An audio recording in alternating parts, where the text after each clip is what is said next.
susters, en baie hartlik welkom in ons erediens vanoggend, besoekers wat vandag hier by ons is.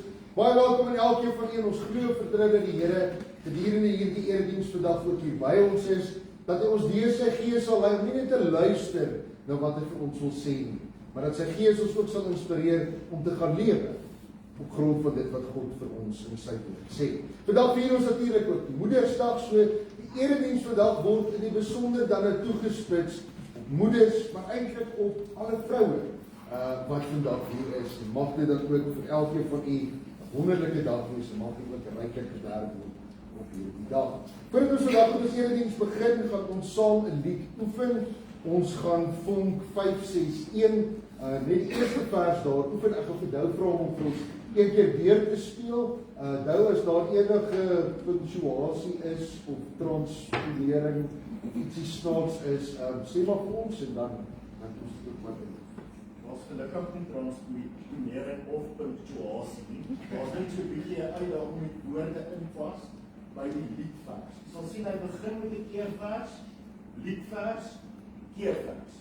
Dit is maar hoe hierdie vorm van werk. En die keervers is daar 'n paar woorde wat vinnig op mekaar volg.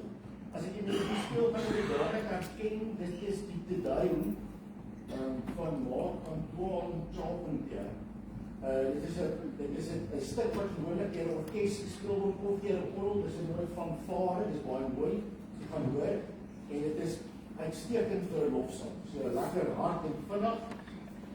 Ek gaan dit nie vanoggend al so op sy volspoed speel nie, dan gaan ons dalk struikel oor die woorde. Ek gaan op een keer weer speel en dan sal ek stop en dan begin ons met die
moenie stop. Dit is eintlik so maklik so moenie stop. Kom ons sit een keer met begeleiding en ja, dan oefen ons op wat so moeilik.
oefen. Ek dink dis nie 'n lied wat ons gaan sukkel om liriek te kry nie. Kom ons raak net vanoggend vir 'n oomblik stil na ons sangoefening. Bring onsself in ons gebede tot rustigheid, tot inkeer en tot luister na wat God vandag vir ons wil sê.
Susters, die Here Jesus het gesê, ek is die brood van die lewe. Wie na my toe kom, sal nooit honger kry nie. En wie in my glo, sal nooit weer dors kry nie. Geliefde broers en susters, genade, barmhartigheid en vrede vir u, van God ons Vader en van Christus Jesus ons Here. Amen.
God se wyd God se wet eis liefde vir ons. Hoor hoe som Jesus die wet vir ons op in Matteus 22 vers 35 tot 40. Een van hulle, 'n wetskenner, het vervolgens 'n vraag gestel om te toets. Meester, wat is die belangrikste gebod in die wet? Hy het vir hom gesê: jy moet die Here jou God lief hê met die hele hart en met die hele siel en met die hele verstand. Dit is die belangrikste en die eerste gebod. En die tweede wat hieraan gelyk staan is: jy moet jou naaste lief hê soos jouself. Op hierdie twee gebooie berus die hele wet en die profete. Ons het bewus geword van hoe kwaadwillig en hartlik ons lewens is. Laat ons skuld bely. Kom ons sing Lied 238 vers 1 en 3.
Broers en susters, nou het ons deur ons sang ons kwaadwilligheid teenoor God en ons naaste bely, verseker die Here ons van sy genade. In Psalm 103 lees ons: hy beskuldig nie vir ewig nie en bly nie vir altyd toornig nie. Hy behandel ons nie ooreenkomstig ons sonde nie en vergeld ons nie ooreenkomstig ons sonde skuld nie. Want so hoog as wat die hemel oor die aarde is, so troon sy liefde uit oor die wat vir hom ontzag het. Laat ons nou ons geloof in die liefdevolle God bely. Ons glo in een God, die almagtige Vader, die skepper van die hemel en die aarde, en van alle sienlike en onsienlike dinge.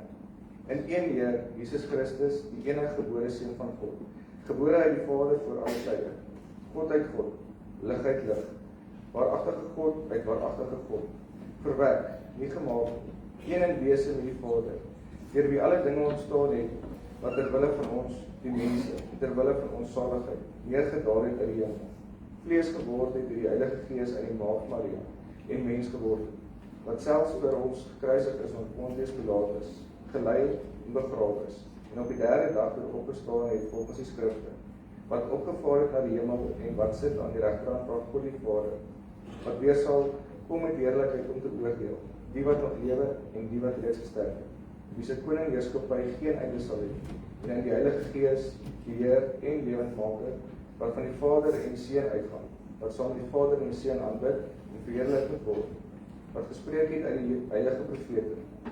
Ons glo in een heilige algemene kerk, gegrond op die leer van die apostels. Ons bely een doop tot vergifnis van sondes. Ons verwag die opstanding van wie ontslapenis en die lewe van die toekomstige eeu. Amen. Ons het nou ons geloof in God met ons hart en mond bely. Kom ons wy ons lewe aan hom deur Lied 308 vers 1, 4 en 5 te sing. Ek lees vir die vers 1. Neem my lewe en laat dit Here, die gewy wees meer en meer.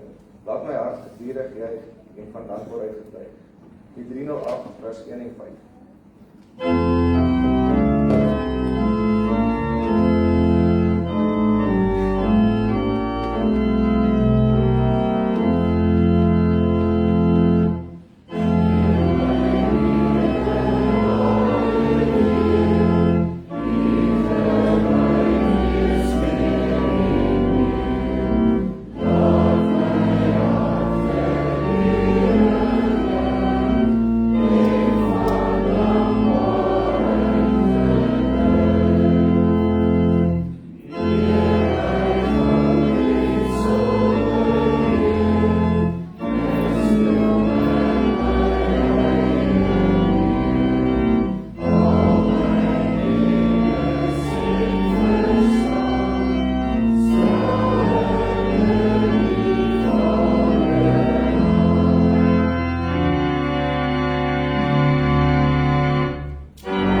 vandag saam met die woord van die Here in die Ou Testament. Ons gaan daar uit die heel eerste Samuel boek saam lees, uit hoofstuk 1 uit van vers 1 tot 20. En in hierdie aangrypende verhaal wat 'n baie bekende verhaal is, lees ons die verhaal van Hanna, die moeder van Samuel. Kom ons lees die gedeelte saam. Daar was 'n sekere man uit Ramatayim Sofim, die hewe land van Efraim. Sy naam was Elkana, seun van Joragam, seun van Elihi, seun van Tohu, seun van Soef uit Efraim. Hy het 2 vroue gehad. Die eerste vrou se naam was Hanna. Die tweede vrou se naam was Penina. Penina het kinders gehad, maar Hanna het geen kinders gehad nie. Hierdie man het jaar na jaar uit sy dorp opgegaan om te aanbid en vir die Here, heerser oor alle magte, offers te bring in Silo, waar die 2 seuns van Eli, Hofni en Pinias, priesters van die Here was. Wanneer Elkana die dag geoffer het, het hy vir sy vrou Penina en vir al haar seuns en dogters dele van die offervleis gegee. Maar vir Hanna kon hy net 1 deel gee. Al het hy haar lief gehad, die Here het haar moederskoot gesluit. Haar mededinger het haar ook erg getreitel, maar seer te maak, omdat die Here haar moederskoot gesluit het. So het dit jaar na jaar gegaan. Elke keer as Hanna opgegaan het na die huis van die Here, het Penina haar so getreitel dat sy gehuil het en eet. Elkana, haar man, het op 'n keer vir haar gesê, Hanna, hoekom huil jy? Hoekom eet jy? Hoekom is jy hartseer? Is ek nie vir jou meer werd as 10 seuns nie? Nadat hulle daar in Silo klaar geëet en drink het, Hanna opgestaan. Eli, die priester, het op die stoel by die deurkosyn van die tempel van die Here gesit. Sy was bitter ongelukkig en het tot die Here gebid terwyl sy onbedaarlik huil. Sy het die gelofte afgelê en gesê, Here, heerser oor alle magte, as U tog net die ellende van die slavin wil raak sien en aan my sal dink en die slavin nie sal vergeet nie, en as U aan die slavin 'n manlike nageslag sal gee, dan sal ek hom aan U, Here, teruggee solank hy leef. 'n Skeermes sal nooit oor sy kop gaan nie. Terwyl Hanna so aanhou bid tot die Here, het Eli haar mond toegehou. Maar Hanna self was besig om in haar hart te praat. Net haar lippe het beweeg en haar stem was onhoorbaar. Eli het gedink sy is dronk. Eli sê toe vir haar, hoe lank gaan jy nog dronk bly? Raak ontslaaf van jou wyn. Hanna het geantwoord en gesê, nee my Heer, ek is 'n vrou met 'n swaar gemoed. Wyn of sterk drank het ek nie gedrink nie. Ek het my hart voor die Here uitgestort. Moet my u slavin nie as 'n slegte vrou beskou nie, want dit is oor my kommer en ontsteltenis wat ek so lank gepraat het. Eli het haar geantwoord en gesê, gaan in vrede. Die God van Israel sal jou versoek wat jy van hom gevra het. Toestaan. Mag die slavin genade vind in u oë, het sy gesê. Vrou is nie daar weg. Sy het geëet en haar gesit was nie meer droewig nie. Hulle het vroeg die volgende môre opgestaan, voor die Here in aanbidding gebuig en weer na hulle huis in Rama gegaan. Elkana het met sy vrou Hanna gemeenskap gehad. Die Here het aan haar gedink. In die draai van die jaar was Hanna swanger. Sy het aan 'n seun geboorte gegee. Sy het hom Samuel genoem, want het sy gesê, van die Here het ek hom gevra. Ons lees dit tot sover, geliefde broers en susters. Profeet Jesaja sê dat ja, gras verdor en blom verwelk. Die woord van God hou stand vir altyd. Geliefde broers en susters, kom ons bid saam.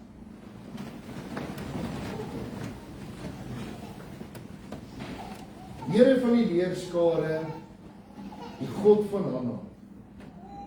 Dit is hier in u teenwoordigheid, Here, dat ons vir 'n oomblik kom stil. Dit is hier in die skade weer van u woord, waar ons kom stil raak om te luister na dit wat u vandag vir ons wil sê. Here, vandag is Moedersdag. En dit is met hierdie tema in ons gedagtes dat ons u woord nader. En Here, dan lees ons hierdie verskriklike verhaal van Hanna. 'n Vrou wat geworstel het in haarself, 'n vrou wat geworstel het met die samelewing, 'n vrou wat met U geworstel het. Dit wat sy ontbreek het in die lewe. Tog, Here, dan hoor ons in hierdie aangrypende verhaal dat U die lewende God is. Die God is wat hoor. Die God is wat luister. Die God is wat in aksie kom en optree teenoor elkeen wat in hart voor U uitstap. Here, hier sit ons duisende jare later. En U is die God wat nooit verander nie. U is die God wat steeds hoor, die God wat steeds luister, die God wat steeds optree. En op grond van hierdie verhaal, Here, kom ons vandag in U teenwoordigheid en kom stort ons ook elkeen van ons se harte uit. U ken ons vrese, Here. U weet wat maak ons bekommerd, veral in die dae waarin ons leef. U sien ons hartseer raak. Here, vandag kom ons na U toe. En is dit ons gebed, Here, kom raak ons aan met die wind van U Gees. Geef vir ons daardie gemoedsrus, daardie vrede wat alle verstand te bowe gaan. En die sekerheid dat ons altyd op U kan vertrou. Here, ons gaan nou na U woord luister. En ons gebed is dat U nie net ons ore sal open en hoor nie, maar ook ons harte sal open, sodat U woord kan inslag vind in elkeen van ons lewens. Seën hierdie erediens, Here. In ons gebed bid ons vandag ook vir elke moeder. Ons bid vir elke vrou. Elkeen wat in ons lewens groot verskil maak. Hulle liefde en hulle deernis in ons lewens uitstort. Hulle by wie se voete ons kan gaan sit, nie net om te leer, maar ook daardie warmte en omgee kan vind, wat alleenlik van U afkom. Ons gebed is, Here, dat U elke moeder in U handpalm sal vashou. Dat U hulle daardie innerlike krag en sterkte sal gee wat hulle nodig het om in 'n baie uitdagende wêreld daagliks te leef. Ons gebed is, Here, dat elkeen van hulle nie net vir ons, maar ook vir U ryklik sal sien. Dit bid ons Christus Jesus se naam alleen. Amen.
Broers en susters, soos wat ek nou gesê het voordat ons met die skriflesing begin het, vandag gaan dit hoofsaaklik oor moeders. Maar nie net oor moeders nie. Dit gaan ook oor vrou wees in 2026. Ons begin vandag by 'n vrou wat net nie meer kon asemhaal nie. Haar naam was Hanna.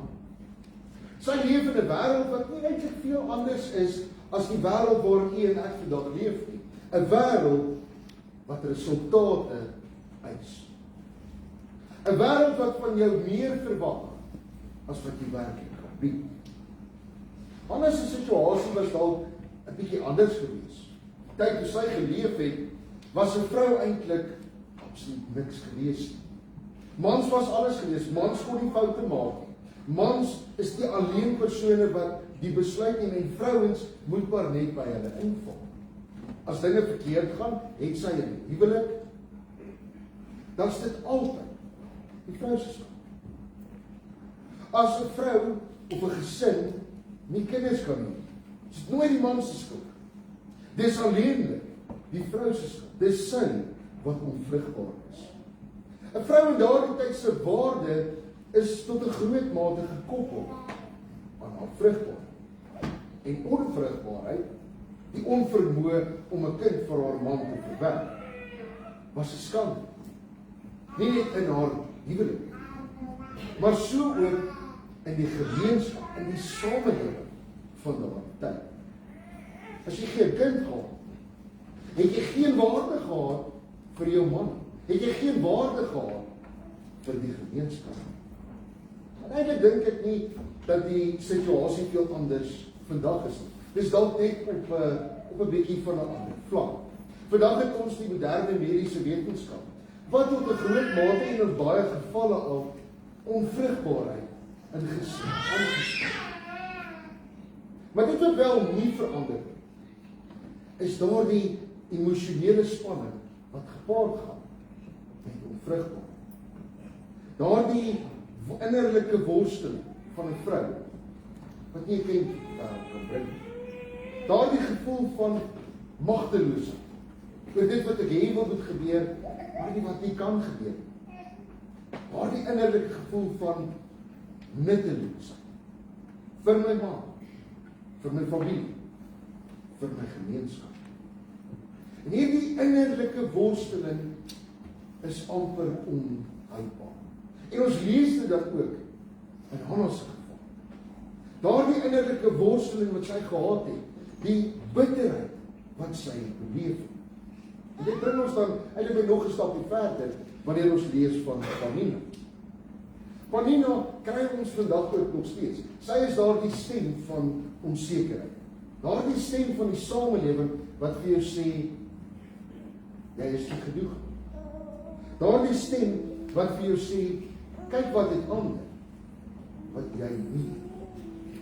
Hanna absorbeer hierdie verhaal, al hierdie pyn. Sy asem dit in. Hierdie treite van Panina, die skande, haar moederskoot wat gesluit is, soos ons dit gelees het. Hanna hou haar asem op. Bitter. Geliefde broers en susters, dit bring ons eintlik vanoggend op by daardie vraag. Hoeveel van ons, en as ek praat van ons, praat ek spesifiek van ons moeders, praat ek spesifiek van vroue vandag. Hoeveel van ons vroue vandag leef nie ook met 'n ingehoude asem? Ons absorbeer saam met ons mans die stres en die ekonomie. Ons beleef saam met ons gesinne die vrees oor wat van ons kinders se toekoms gaan word. Ons beleef, en ek dink vrouens veral selfs meer, daardie konstante druk van 'n perfekte lewe, veral in die sosiale kringe waarin ons beweeg. En om daardie perfekte lewe te projekteer op sosiale media. So baie van ons moeders en van ons vroue se longe is gevul met die giftige lig van bekommernis. Maar nou lees ons in ons teksgedeelte vandag, Hanna doen iets heeltemal radikaals. Sy gaan na die tempel toe. Gewoon 'n vrou word nie in die binneste deel van die tempel toegelaat. Maar hier gaan Hanna na die tempel. En daar gaan bid sy nie net 'n mooi gepoleerde gebed. Hanna gaan na die tempel en sy stort haar hart. Sy stort haar hele siel voor God uit. En dit is die uitasem moment in hierdie hele verhaal. Om jou siel vir die Here uit te stort, beteken om letterlik alles wat in jou binneste is. Al die druk wat jy binne in jou beleef, die hartseer, die woede, die kommer, vrees, al daardie, hoekom ek Here, God se teenwoordigheid te gaan uitwys. Sy word so leeg voor God, lees ons die gedeelte, dat die hoëpriester Eli dink selfs dat sy dronk is. Hy sien haar lippe beweeg, maar hy hoor nie 'n woord wat uit haar mond uitkom nie. Eli, wat eintlik net die verteenwoordiger van die godsdienst is, verstaan daar waar hy staan, nog nie die rou krag van die siel wat uit ons. Maar dan lees ons in die verhaal die mooi agter dit alles. God hoor. Hoewel Eli, hoewel die godsdienst, hoewel gelowig is, haar nie hoor, luister God. Nou geliefde broers en susters, vanoggend het ons hierdie prentjie op die skerm van die perdeblom. Ek dink baie van die ken dit dalk beter as dan Delio. Hierdie perdeblom met sy saadjies wat baie keer die wind wegwaai, is eintlik vandag vir ons 'n simbool van daardie uitaseming van Hanna. Om uit te asem die teenwoordigheid van God, asem jy nie net lig uit. Dis daardie diepe oorgawe aan die wind van die Heilige Gees. Dis wanneer ek waarlik uitasem voor God, dat die wind van die Heilige Gees, hy vrese van elke dag, die bekommernisse wat ek elke dag in my lewe saamdra, daardie hartseer wat ek beleef en wat net nie wil stil raak, uitasem. Die wind van die Heilige Gees waai dit weg. Die wind van die Heilige Gees verwyder dit in my lewe, soos die saad van die perdeblom. Geliefde broers en susters, die bewys daarvoor dat die Heilige Gees hierdie bekommernisse, vrese, spanning, hierdie belewennisse wat ons het wegwaai, lees ons oor hierdie verhaal. Nadat Hanna gebid het, verander haar lewe. Nog voordat sy swanger geword. Hoor baie mooi. Nadat sy uitgeasem het en Eli se seun ontvang het, lees ons hier in vers 18, het haar gesig verander. Het sy weer gaan eet, maar het haar gesig heeltemal verander. Sy het nog nie die kindjie in haar arms vasgehou. Haar omstandighede het nog nie verander nie. Penina is nog steeds daar. Maar Hanna kan weer asemhaal. Sy het die seën van die onsigbare ontvang. En die vrede wat alle verstand te bowe gaan, het sy nou ingehaal. Gewoon omdat sy vrese, haar bekommernisse, haar hartseer en haar spanning voor God ingehaal. En ek dink op Moedersdag kom die Here vandag ook na elke moeder toe. Kom die Here vandag ook na elke vrou toe. Kom sê die Here vir elkeen van julle, dat julle hoef nie langer julle asems op te hou, totdat julle kinders oor van die wêreld reg is. Julle hoef nie julle asems op te hou, totdat al die krisisse en uitdagings, wat julle daagliks in die gesig staar, verbygaan. Kom vandag aan die Here en kom asem dit in sy teenwoordigheid uit. Want God onthou. Ek gebruik ek die woordjie onthou, want hierso in ons die Hebreëse woord in vers 19, wat ons dan vertaal het met God het aan haar gedink. Daardie woordjie zakar word dikwels vertaal met onthou. Maar hoor mooi, hierdie onthou sin speel glad nie daarop dat God moontlik dalk van Hanna kon vergeet het. Inteendeel, dit beteken in hierdie konteks eintlik dat God nou aksie begin tree op Hanna se versoek. God begin nou oorgaan tot aksie. Hy begin optree op grond van Hanna se uitdaging. En dan word Samuel gebore. En Hanna doen eintlik iets wat ons almal vandag uitdaag. Sy klou nie krampvastig of krampagtig vas aan hierdie geskenk wat sy van die Here kry. Sy asem hom ook weer uit na God. Sy gee hom terug om dan te staan in diens van die Here. Geliefde broers en susters, dit is die ware kuns van moederskap. Dit is eintlik die ware kuns van geloof. Om te besef dat die wonderwerke wat God vir ons gee in ons lewens, kan ons nie net vir onsself hou nie. Ons moet dit weer vir God teruggee. Ons asem die lewe en so moet ons weer lewe uitasem. Daardie uitasem wat God kan gebruik vir sy koninkryk. Hanna se uitasem het 'n profeet na vore gebring. Die profeet Samuel. Daardie profeet wat 'n hele nasie verander.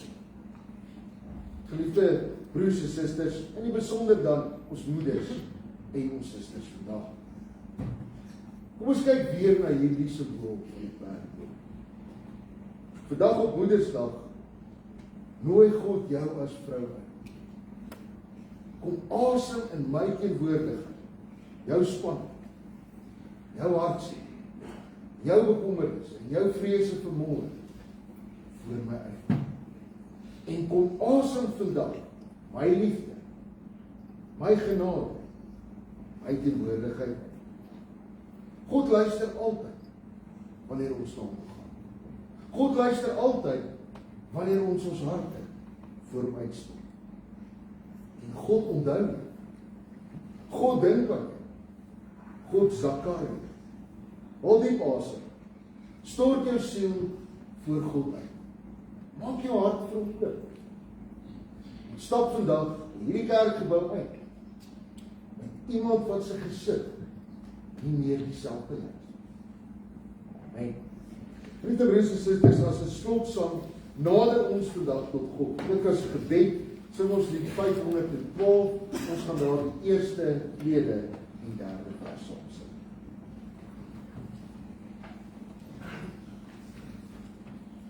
Amen.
in sy vrede.